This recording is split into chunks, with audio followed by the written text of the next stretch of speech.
जनूबी अफ्रीका ने अफगानिस्तान को 107 रन से शिकस्त दे दी। कराची के नेशनल बैंक स्टेडियम में खेले गए मैच में जनूबी अफ्रीका ने टॉस जीतकर बैटिंग का फैसला किया। जनूबी अफ्रीका ने मुकर्ररा 50 ओवर्स में 6 विकेटों पर 315 रन बनाए। जनूबी अफ्रीकी बल्लेबाजों ने अफगान बॉलर्स की जमकर धुलाई की। रायन की सेंचुरी 103 रन की इनिंग्स खेली। जवाब में अफगानिस्तान की पूरी टीम 44वें ओवर में 208 रन पर ढेर हो गई। रहमत शाह के 90 रन भी रायगा गए। रबाडा ने 3 खिलाड़ियों को आउट किया। मिल्डर और एन गैरी ने 2-2 विकेटें हासिल की।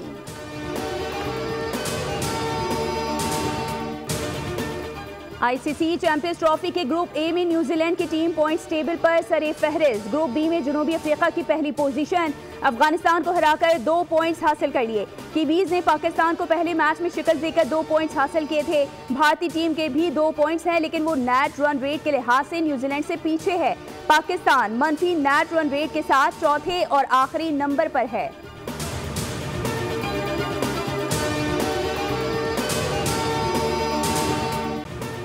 अदालती अहकामात के बाद जुडिशल मजिस्ट्रेट गरबी की मौजूदगी में मुस्तफ़ा आमिर की कब्र कुशाई। 3 रुकनी मेडिकल बोर्ड की सरबराही में नमूने हासिल कर लिए गए।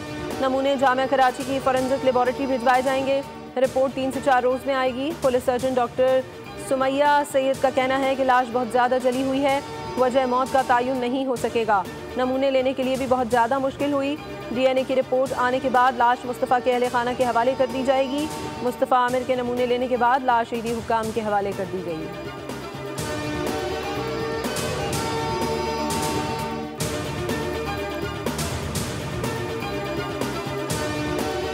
सफाकियत और दरिंदगी की दास्तान। मुस्तफ़ा कत्ल केस में अहम शवाहिद सामने आ गए। हब दरेजी में जलाए जाने वाली गाड़ी की फुटेज में मुस्तफ़ा की लाश डिग्गी में देखी जा सकती है। सफाक मुलजमान ने गाड़ी समेत मुस्तफ़ा को जलाया। चरवाहे के मुताबिक गाड़ी आम शाहरा पर नहीं जलाई।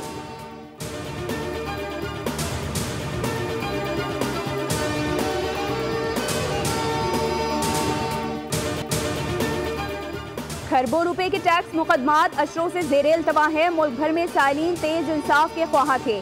जदीद निज़ाम से इंसाफ की जल्द फराहमी में मदद मिलेगी। वज़ीर आज़म शहबाज शरीफ का तकरीब से खिताब। कहा, जदीद टेक्नोलॉजी से लैस निज़ामी मुकदमात की ट्रैक एंड ट्रेस में मुआवन साबित होगा। बदकिस्मती से माजी में ट्रैक एंड ट्रेस सिस्टम का इस्तेमाल दुरुस्त अंदाज में नहीं किया गया।